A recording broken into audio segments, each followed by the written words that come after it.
Good morning friends, कैसे हैं आप सभी लोग। आशा करता हूँ स्वस्थ होंगे, मस्त होंगे। मैं अमरीश चतुर्वेदी आप सभी लोगों के बीच में लेके आया हूँ क्लास 12th का फिजिक्स। दोस्त, अगर आप पहले बार इस चैनल पे आए हैं तो आप इस चैनल को सब्सक्राइब कर लीजिए, बेल आइकन को दबा लीजिए ताकि जो भी वीडियो हो वो आप तक पहुंचता रहे। दोस्त, हम लोगों ने पहले जो वीडियो था उसमें ज्यादा टॉपिक हम लोगों ने क्लियर किया था। अगर आप पहली बार इस चैनल पर आए हैं तो आप पहले के वीडियो को पहले देख लीजिएगा ताकि ये वीडियो आपको अच्छे से समझ में आए।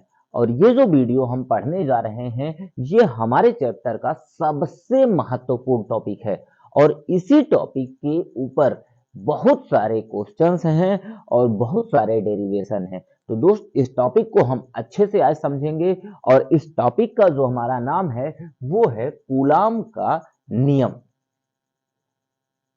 कौन सा टॉपिक है हमारा?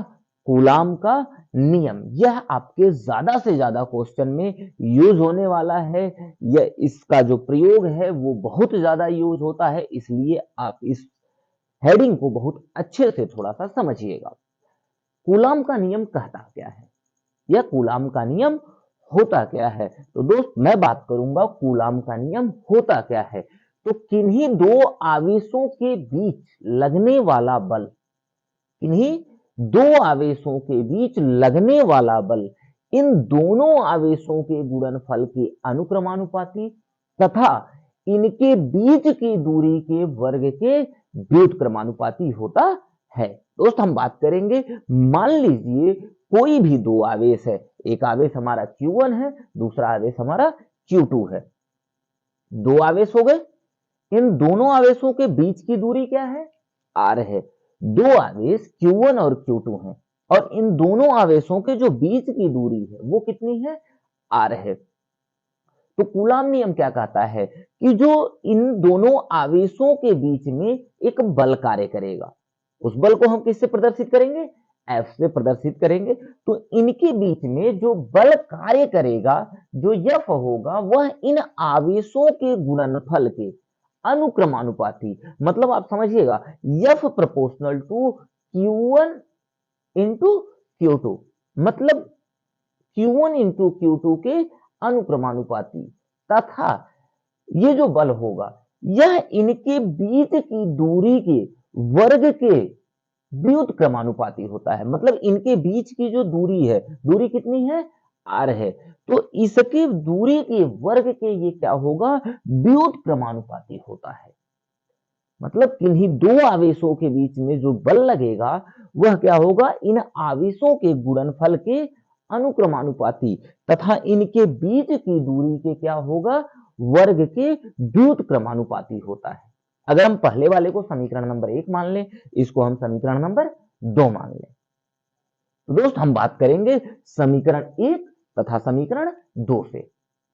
समीकरण 1 और 2 में अगर आप देखेंगे तो LHS दोनों के क्या है? बराबर है। मतलब इसको अगर हम लिखना चाहें समीकरण 1 और 2 से तो हम इसको लिख सकते हैं F proportional to Q1 into Q2 बटे R स्क्वायर। इसको लिखा जा सकता है F proportional to Q1 into Q2 बटे R स्क्वायर।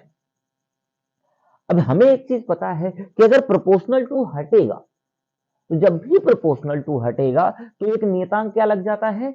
K लग जाता है। मतलब F बराबर हो गया K into Q1 into Q2 बटे R स्क्वायर। जहां K क्या है? जहां K एक नियतांक है और इसका जो मान होता है, K का जो मान है वो 9 गुणे 10 के घाते 9 होता है। इसका जो मान होता है वो कितना होता है? 9 गुणे 10 के घाते 9 होता है। दोस्त, अगर हम बात करेंगे तो मतलब इसको हम लिख सकते हैं F बराबर, क्या लिख सकते हैं? F बराबर 9 गुणे 10 के घाते 9 Q1 इंटू Q2 बटे R स्क्वायर। अगर यही जो माध्यम है, इसका जो माध्यम है वह निर्वात या वायु हो, क्या हो? वायु या निर्वात हो। मतलब इसका जो माध्यम है वो वायु या निर्वात हो, तो जो K बराबर होता है उसकी जगह पे हम लिख सकते हैं 1/4 पाई एप्सिलॉन नॉट। मतलब अगर हम इसकी जगह पे K की जगह पे हम क्या लिख दें? 1/4 पाई एप्सिलॉन नॉट हम क्या कर सकते हैं, लिख सकते हैं। मतलब हम बात करें तो हम लिखेंगे क्या, F बराबर 1/4 pi epsilon not Q1 into Q2 बटे आर स्क्वायर। क्या लिखा जा सकता है इसको, F बराबर 1/4 pi epsilon not Q1 into Q2 बटे आर स्क्वायर। और ये है क्या, बल है।